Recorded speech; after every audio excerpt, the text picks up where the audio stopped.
Welcome back, folks. It is Monday, November 8th. This is Rick Rouse, editor-in-chief of the newsletter and your chief options strategist. Uh, this morning, I just want to go over probably about 8 things, and I'll try to give you a quick overview. CBOE Holdings, Fossil, Juniper, JDS Uniphase, Boston Beer Company, Rolls-Royce, and I want to show you how to look at the stocks in the Dow.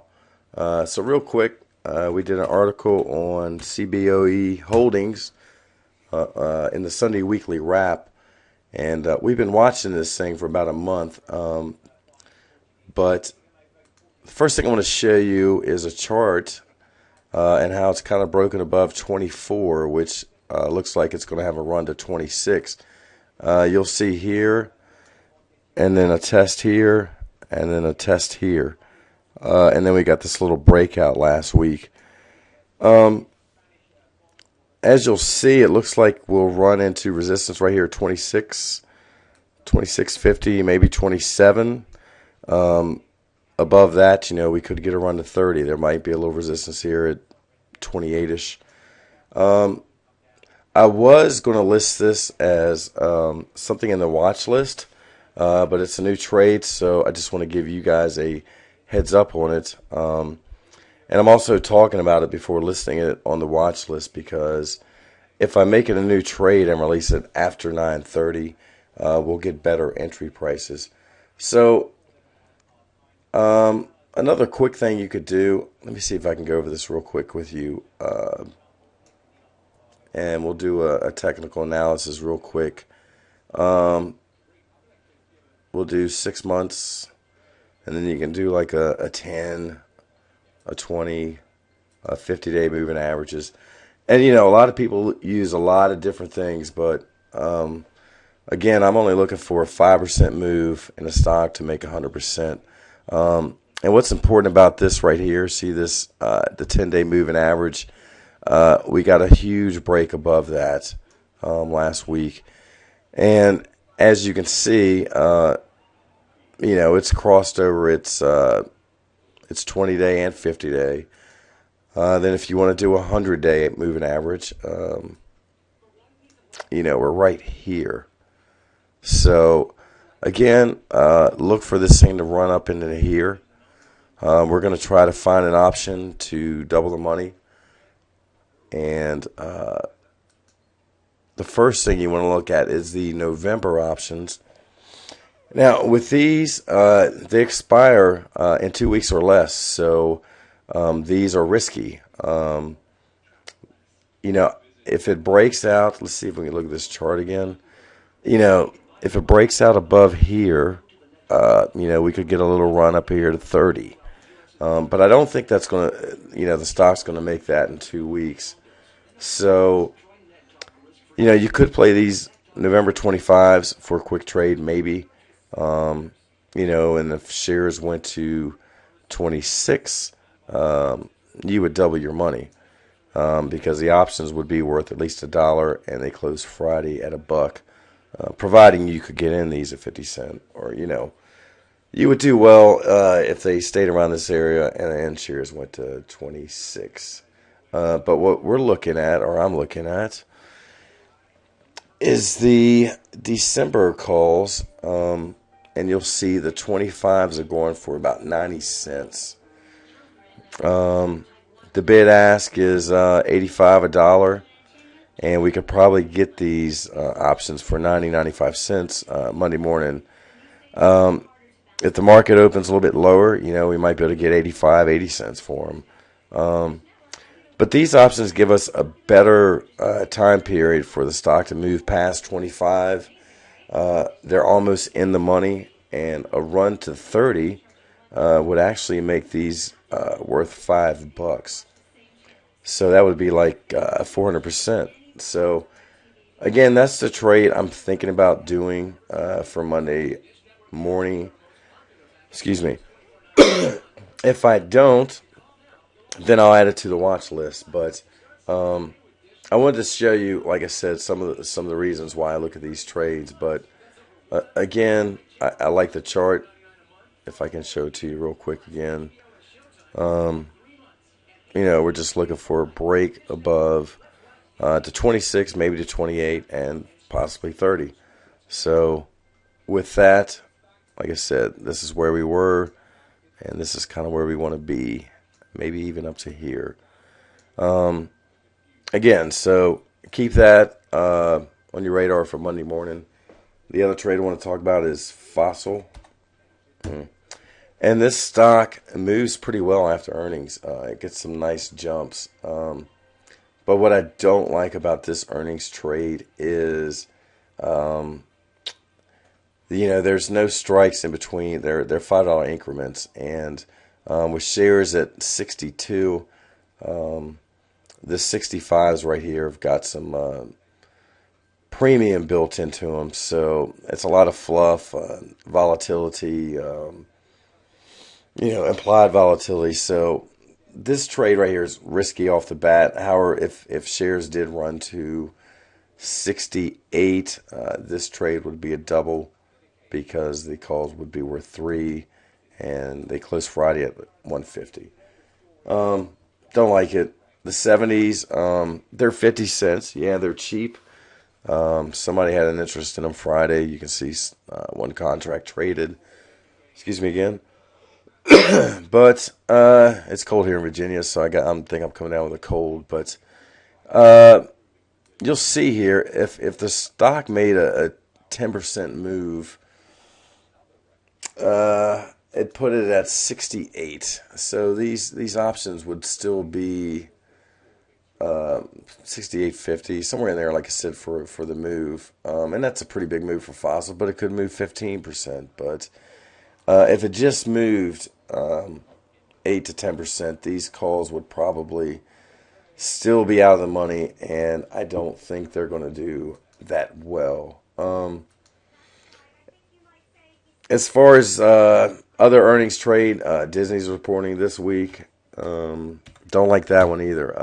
Although, if shares do go down after earnings, it might be a good trade, but Disney had an extra week in last year's quarter, so that could hurt things. So, I mean, it's a great stock. It's got the ESPN, as you can see, it's near its 52 weeks highs. You look at the options in November. See, Disney's got these $1 strikes, which is what Fossil didn't. So, which shares at 37. The closest in the money would be to 38. 32 cents. You could roll the dice. I don't like that trade either. Now, as far as what is working, current trades, I want to show you Juniper Networks. And just like we don't like to enter trades with less than 2 weeks before expiration on options, we need to get out of this trade because these options are going to be expiring in 10 days as well.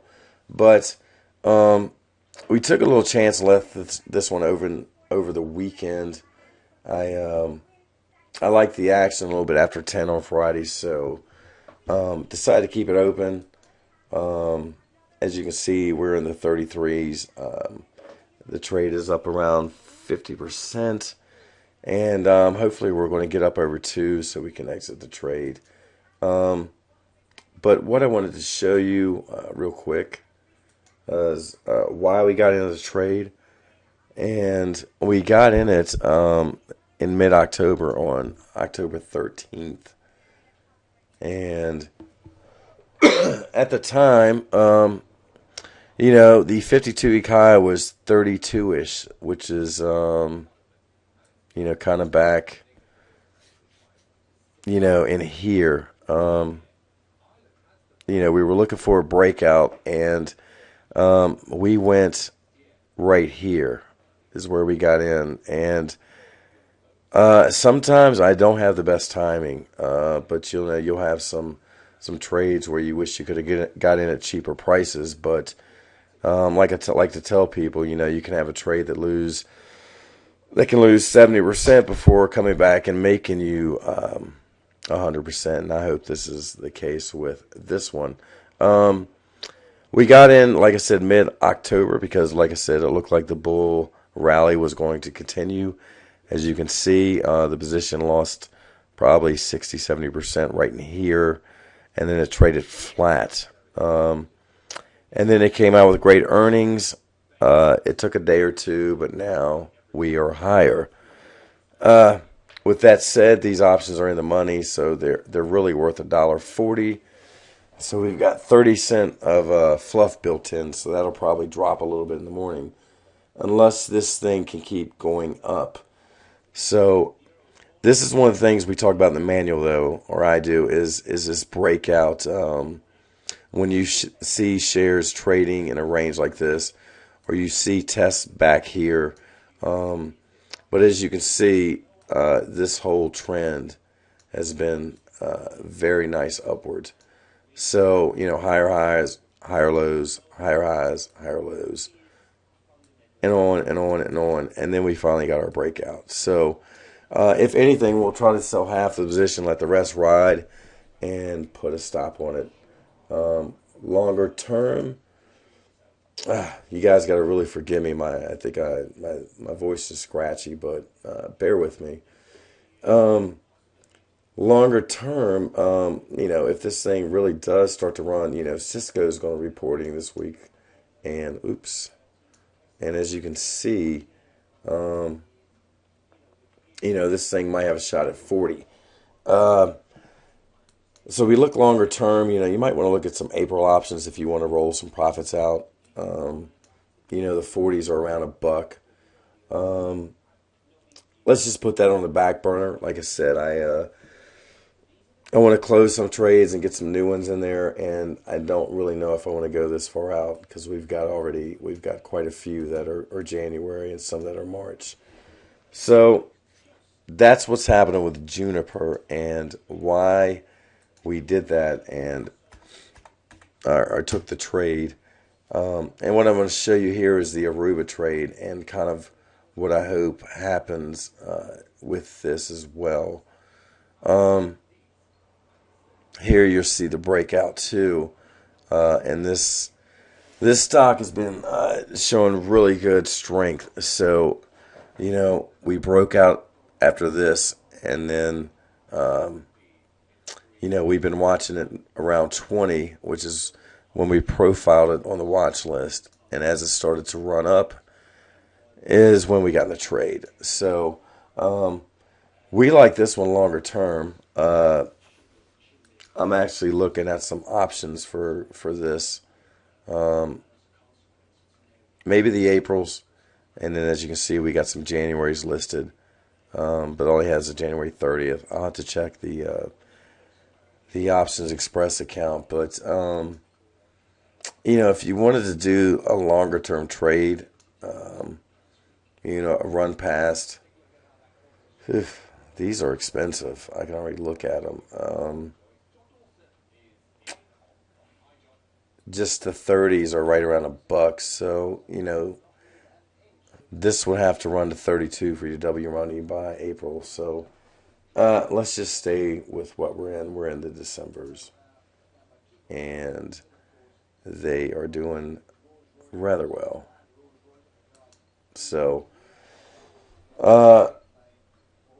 like I said, though, this stock is moving, and maybe if they listed some Junes or something, we could look at some leap options. But I just don't like paying $1 for an option this far out. But it's 7 strikes out of the money, but it might be a trade. The next one I want to look at here real quick is Boston Beer Company. When I did the earnings last week, it didn't really pop up on Yahoo Calendar, and I could have gone to a couple different websites, but we've mentioned this stock a lot, and as you can see, it got a huge breakout. Earnings have been great. It's the last American beer company standing after Budweiser sold out. I won't rant on that, but you can see here this test back here, which is what we should have recognized, but we failed to see that they were reporting on Friday. But the stock went up 11%. You can look at the options, and they soared. And I should have had you guys in this trade, or at least listed it on the watch list.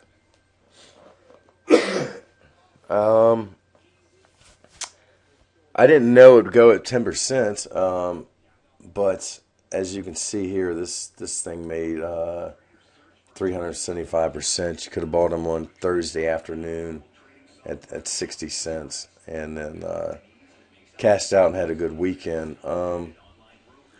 Like I said, I talk about it a lot on the website, and I've followed the company's earnings for the last 3 or 4 quarters, and it just would have been a great earnings trade, I think. Plus, with the blow off rally we had last week, we kind of let this one slip.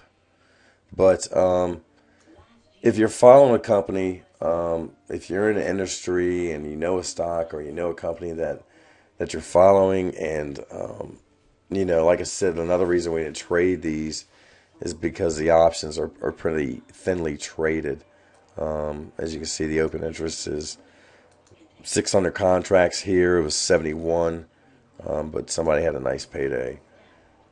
Going forward, I don't know if there's going to be a trade here in Boston Beer, but the point of this story was, if you look on our website and type in Sam or Boston Beer Company, you'll see the past articles on it.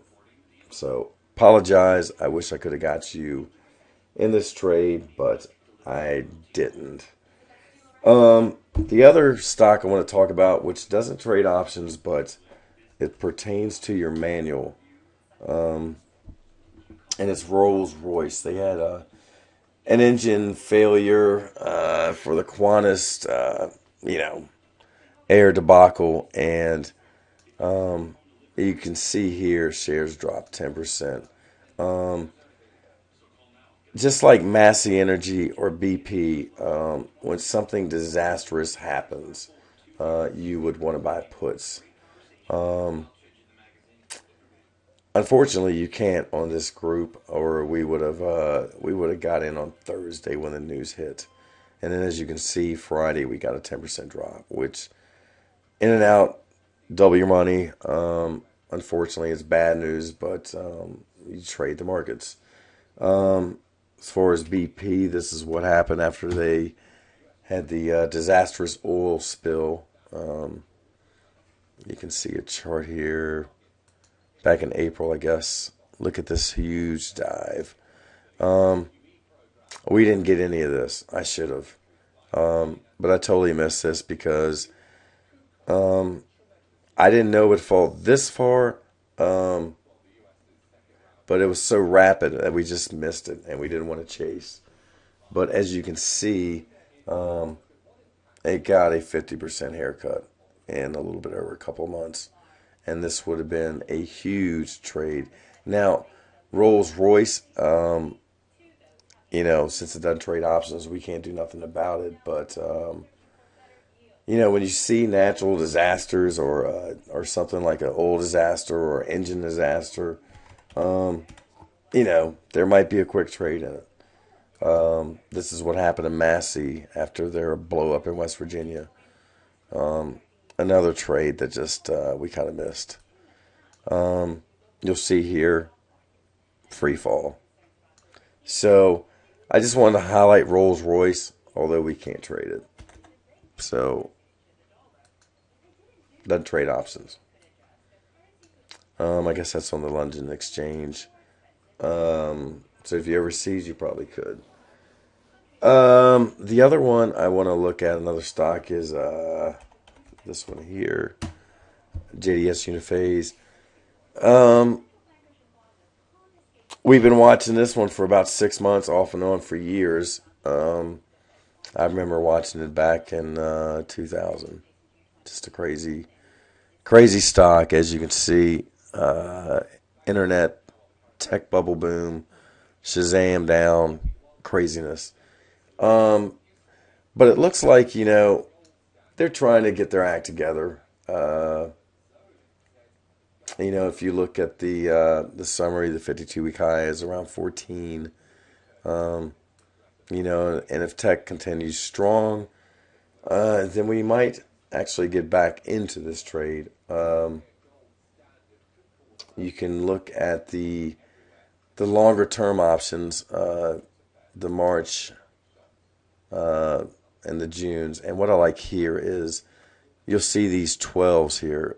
They've got a lot of open interest, and they are next to be in the money.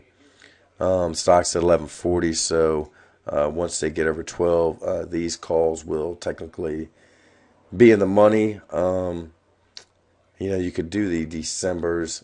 I'm not sure how much this thing's going to go up after it gets near its 52-week high, because it's going to be some resistance there, and even before we get there.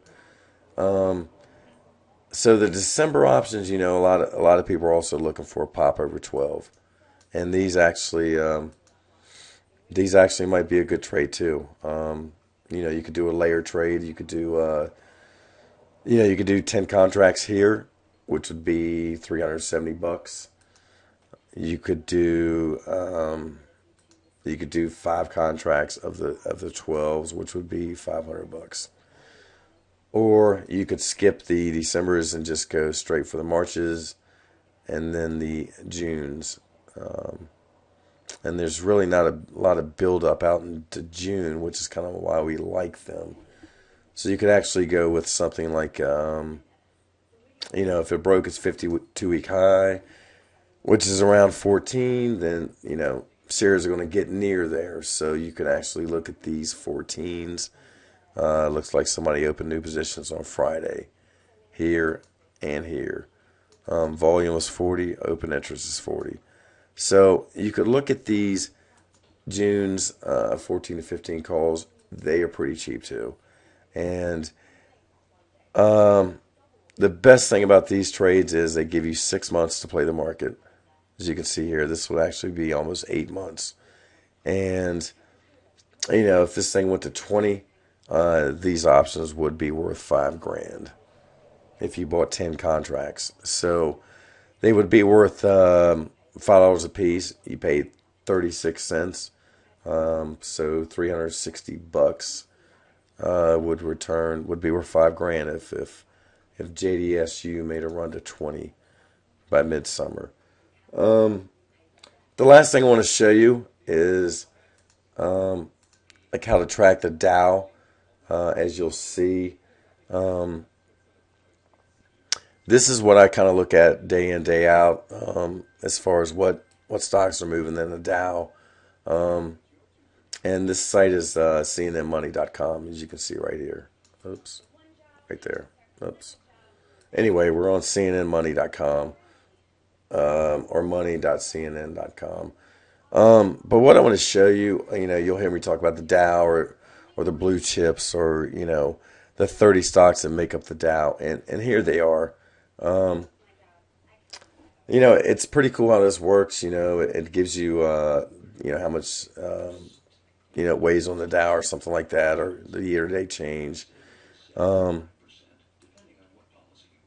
and I look at it just every now and then to see where the Dow stocks are, but that's it. And then if you wanted to look at, what stocks make up the S&P or the NASDAQ, you could do that as well. The S&P is going to have 500 companies, and they are listed right here. Um, you'll see right here, companies in the S&P 500 index. And it's 34 pages of them, and they're in an alphabetical order, so you can just roll through those. And then the NASDAQ, same deal, actually, but I think it's like 2,500 stocks or something crazy. Probably more than that, but um, yeah, it's 180 times. I think that's 15. Yeah, so it's It's a lot of stocks, but really I just wanted to show you the Dow stocks because I get asked a lot of questions. What stocks make up the Dow, or if they impact the Dow, how, and stuff like that. So just wanted to show you that. And the last thing is this U.S. steel trade. I'm not sure if I covered this in a video or maybe I wrote about it either in the watch list or outside the website. But shares were at 40 a week or two ago, and if we look at the prices, let's see. If we look at the prices, I mentioned something about doing a straddle trade or a strangle trade because shares just move a lot, and there's always a lot of volume. So I thought there'd be a great chance to make a straddle, and it was probably here. If you go back and maybe read what I wrote on the watch list or in those newsletter archives, or the video I did, you'll see I said something about doing research here for this strangle trade. And when I looked at the options, I think the 42.50s were around 2 and the 37.50s were about the same price. Or I'm pretty sure the Novembers. So, these right now were 6. So the trade probably would have returned 50%. But what I want to show you, even though we might have missed this trade because, I wanted to get in at 40 because I knew it was probably going to move $5 either way. Because when this stock gets down there 40, it's either going to, come down here and test its 52-week low, or it's going to bounce. And we figured at 40, that was going to be the deal, that it was either going to go up 5 or down 5 and test its 52-week low, which was right here. So, as you can see, we're at 48. But what I want to show you, if shares get near 50, there will probably be another chance either for a breakout, call option trade, or we will strangle it. As you can see, U.S. Steel is right here. This is resistance. Here's the sharp move off 40, straight up, and now we're testing this area right here. So if this thing breaks out above 50, we will easily probably see a run to 55. You can see resistance here, 53, 4, and then again here, 54. But again, let's see if we can get a better action on this here. Hold up. We would actually look for, let's see, these high points here. 49.59, 48.89. So maybe over 49, this thing gets legs. 48.31, that resistance level right here has been broken. Now we're working at here, which, like I said, we've hit here, here, and here, and then you go over here. 48.86, that looks like breakout right there again.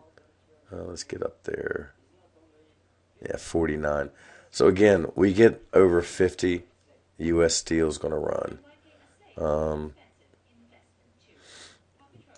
So it's November, so I just don't trust U.S. Steel. But so, like I said, if you want to do a strangle, you would look at December. Like I said, this is if it gets to 50 or 49. But as you can see, these options are expensive. Just a December option that's $1 out of the money, $1.50 is $2. But you can see the options are building, and there's been volume. So I'm going to check my brokerage account, see if they're going to list higher options for U.S. Steel.